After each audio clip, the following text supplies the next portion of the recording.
Hi అండి, look vlogs. ఈరోజు ముద్దపప్పు చారు చేసుకుందామండి. ఫస్ట్ పప్పు కడిగి నానబెట్టుకోవాలండి. కడిగి నానబెట్టుకొని బాయిల్ చేసుకోవాలి. దాంట్లో కొంచెం ఆయిల్, పసుపు, కారం, టమాటా, ఆనియన్స్ వేసి ఉడకనివ్వాలి. కొంచెం నీరు అంతా ఇంకేటట్టు ఉడకనివ్వాలి. ముందు ఉడికిన తర్వాత తాలింపు వేసేటప్పుడు చూపెడతానండి.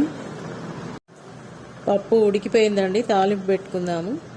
ప్యాన్ పెట్టుకొని ఆయిల్ పోసుకుందాము. ఒక 2 పావులంతా ఆయిల్ పోసుకొని జీలకర్ర, ఆవాలు, వెల్లుల్లి, ఎండుమిర్చి, కరివేపాకు, జీరా పౌడర్, కొంచెం సాల్ట్ కూడా వేసుకోవాలండి పప్పులో రుబ్బుకునేటప్పుడు.